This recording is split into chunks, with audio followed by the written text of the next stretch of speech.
Hello everyone, how you guys doing? In today's video we're going to talk about Mohammed Reza Shah Pahlavi, former imperial ruler of Iran. For some of you that don't know, Iran used to have a monarch that ended in 1980. So I'm going to talk about the brief history of the person that was in charge as the paramount ruler of Iran. He's going to tell you the history from when he took power until the rise and fall of Reza Shah Pahlavi. All right, let's dive in. Please, before I continue, subscribe to my channel. All right, in 1941, when Allied forces during the Second World War, Allied forces occupied Iran. So when they occupied Iran, his father, Reza Shah, the father of the king of Iran at that time, took power from Qajar dynasty in 1925. So in 1941, when Second World War started, that time Iran was occupied by both US, UK, the Allied forces, and then the Soviet Union. So his father had to give up power. So his father gave up power to his son, Mohammed Reza Shah Pahlavi, under the blessing of the Allied forces. The Allied forces want his son to take over from his dad. His dad went into exile and he took power. So he was on that throne until 1953. It was in 1953 that his throne was solidified, because there was a remnants of some entities within Iran to overthrow Mohammed Reza Shah Pahlavi. They want to fight and take the power from him, but with the support of UK and US, they made him succeed, and CIA, they helped him quench the opposition, and by 1953 his power is paramount, so he solidified his power and then start to rule Iran. But that's where the problem starts. From the 1950s, 60s, everything was cool.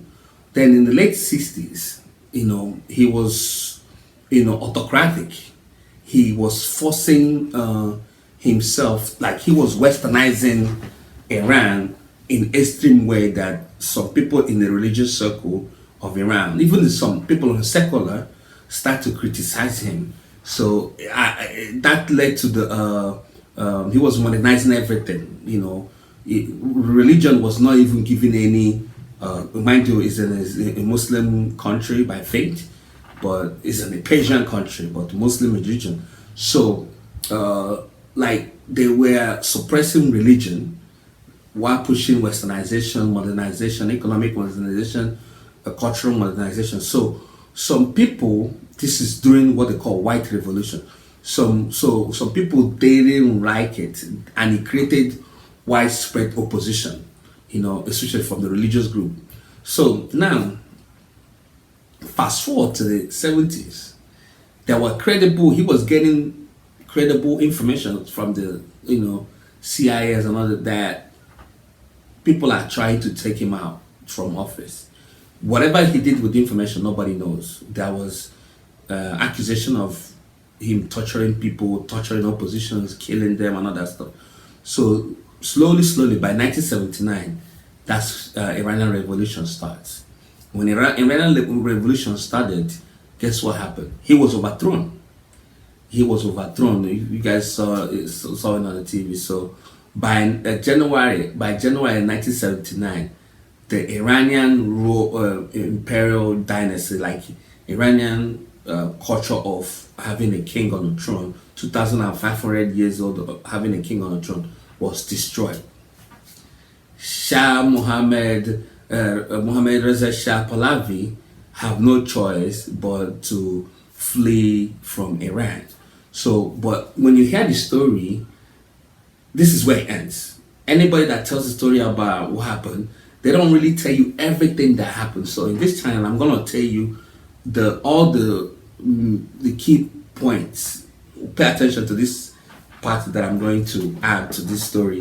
A lot of people don't know about this part. So when Iran Revolution succeeded, the Islamics, mainstream Islamic people took over, installed a Ayatollah.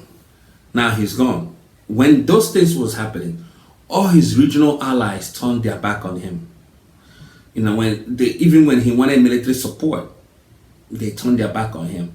Because one thing about Iranian leaders, Islamic leaders in that religion, it happened also during the Arab Revolution, Arab Spring in 2011.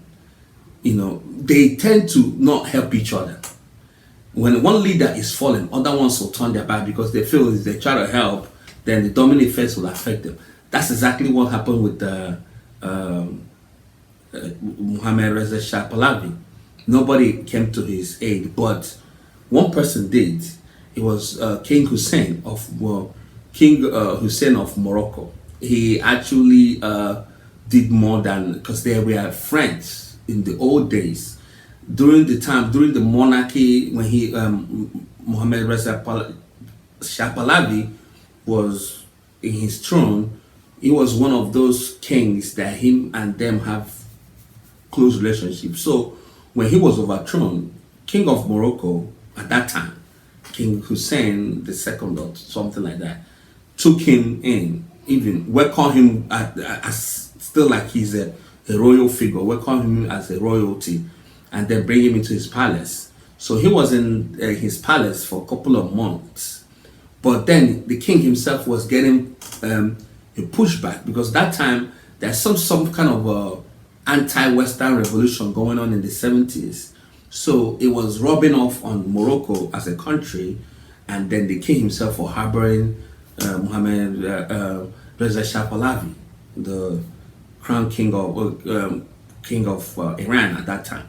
So it was rubbing off. So what they did is they have to let him go. So what he did was he doesn't have any place to go to anymore. He was basically countryless. He went from Bahamas. He was wandering around the world, from Bahamas to Mexico, and then finally settled in the United States. That's when he came to the United States. His family settled in the United States. But then again, he didn't stay for United States for long, because from according to report, he was sick, you know. So he started traveling again from Panama to other places that he stopped. Then finally, he decided to settle in. He settled in Egypt. So he was in Egypt. It was in Egypt where he lived the rest of his life until where he died of cancer. Unfortunately, Mohammed Reza Pahlavi died of cancer on I think on July 27th. Sorry guys, on July 27th, 1980. When it comes to getting dates right, when I tell these stories, I like to be correct, because when you're telling facts, you have to be as honest as possible. So he died on the summer of 1980. I think July 27, 1980, from illnesses. One of them is cancer. So that's how the dynasty died. I know I'm missing a couple of stuff, but Iranian dynasty, as we know it, Mohammed Reza Shah, his dad took over from a dynasty that was around then, and then started the Pahlavi dynasty, which his son took over from him in 1941 when he went to exile. Then his son, by 1979, Iranian Revolution kicked him out, and then a year later, he died. So, yeah, he died very, very quick, because he was taken out of office in 1979, and then a year later, he died from cancer. So that's the video. If you have anything if you understand Persian culture, maybe I missed anything, add it in the comment section. Share your own thoughts in the comment section, and let's have a healthy conversation. And in this channel, I tell stories and then share information too. So that's all it's all about. See you guys on the next one. Bye.